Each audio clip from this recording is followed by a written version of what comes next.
नमस्कार, स्वागत आहे तुमचं माझ्या चॅनलमध्ये। आज आपण बनवणार आहोत सांडगे, जे की वर्षभर टिकतात। खायला एकदम मस्त आंबट, गोड आणि तिखट लागतात। बनवायला एकदम सोपे आहे। गाजर मुळा असल्यावर नक्कीच करून घ्या। तर चला बनवूया। आणि खिचडी किंवा बेसन वगैरे केलं तर त्यासोबत खायला खूप छान लागतात। तर इथे सांडगे बनवण्यासाठी पहिल्यांदा पोहे लागतील। तर इथे जाड पोहे घेतलेले आहे, जे आपण कांदे पोहे करतो ते पोहे। तर इथे 2 ते 3 वाट्या जवळपास मी ते पोहे घेतले आणि ते स्वच्छ 2 ते 3 पाण्याने चांगले धुवायचे। अंदाजे हे पाव किलोच्या जवळपास असेल। सो 2 ते 3 पाण्याने स्वच्छ झालं की पाणी निथळून घ्यायचं आणि झाकण ठेवून बाजूला ठेवायचं, म्हणजे नरम होतात छान। आता इथे गाजर आणि मुळा हा अर्धा किलो मी घेतलेला आहे।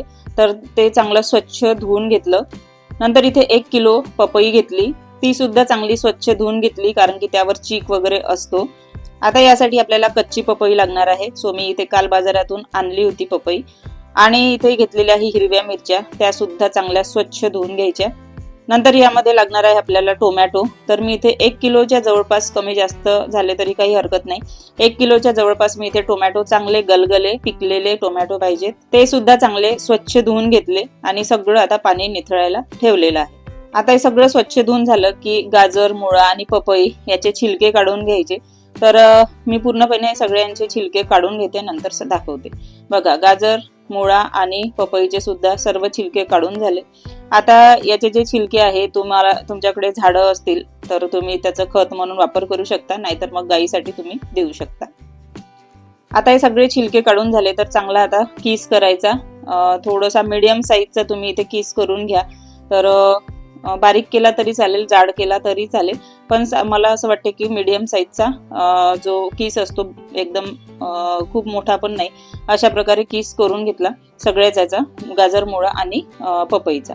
नंतर इथे हिरव्या मिरच्या घेतलेल्या आहे। तर इथे हिरव्या मिरच्या आपल्या अंदाजानुसार घ्या तुम्ही, तुम्हाला कितपत तिखट पाहिजे, कारण की हे जे सांडगे आहे ते वाळल्यानंतर श्रिंक होतात। सो त्यामुळे थोडे कमीच प्रमाणात तिखट टाका, नाहीतर खूप तिखट होतील। सो इथे हे सुद्धा बारीक करून घेतलं। नंतर इथे टोमॅटो स्वच्छ धुतलेले होते, ते सुद्धा असे चांगले बारीक करून घेतले। एकदम खूपही बारीक करायचं नाही, थोडेफार जाड मोठे असे बारीक मोठे असे केले तरी चालतील, बारीक म्हणजे चिरून घेतले तरी चालतील। आता हे सगळं झालं तर आता एक वाटं घेतलं मोठं, त्यामध्ये किसलेली पपई। आता तुम्हाला ही पपई पिवळी दिसत आहे, ऍक्च्युली काल आणली मी बाजारातून, तर ती चांगली हिरवीच होती, बाहेर ठेवल्यामुळं ती थोडी पिवळसर आली।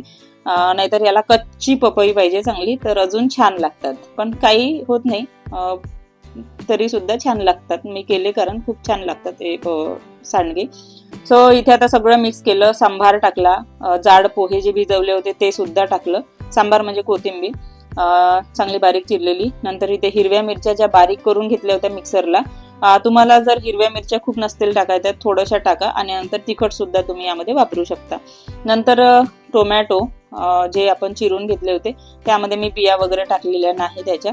नंतर हे तीळ आहे, तीळ टाकले, आणि हे चवीनुसार मीठ। तर मीठ थोडंसं कमी टाका, कारण की वाळल्यानंतर हे सगळे सांडगे श्रिंक होतात, आणि एकदम प्रमाणात मीठ टाकलं म्हणजे त्याला आता सध्या पुरेसं होईल एवढं, तर ते खारट होण्याची शक्यता राहते, त्यामुळे थोडंसं कमी टाका प्रमाणानुसार।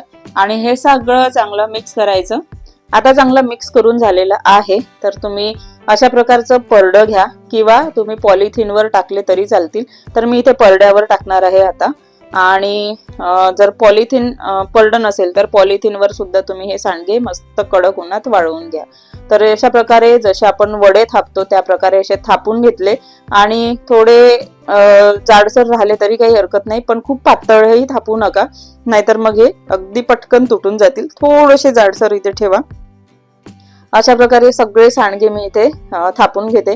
बघा, चांगले मस्त सांडगे आपले तयार करून झालेले आहे। आता याला कडक उन्हामध्ये 2 ते 3 दिवस चांगल्या कडकडीत उन्हात वाळवून घ्या, कारण की हे वाळवणीचे पदार्थ आहे, याला कडकडीत उन्हात चांगले वाळवले तेव्हाच हे वर्षभर टिकतात, नाहीतर याचा वास येईल, नाहीतर बुरशी वगैरे लागू शकते। सो याला चांगल्या कडकडीत उन्हामध्ये याला चांगले वाळवून घ्या। तर इथे 5 ते 6 तास झाल्यानंतर थोडेफार असे बघू शकता परडभर दिसत होते, पण थोडे थोडे श्रिंक झालेले आता। तर याला मी ना असं पलटी करून घेतले, सगळेच जे सांडगे होते त्या सगळ्यांना मी 5 ते 6 तासानंतर पलटी करून घेतले, आणि नंतर मग चांगलं त्याला पुन्हा 2 ते 3 दिवसाची चांगली कडकडीत ऊन दिले।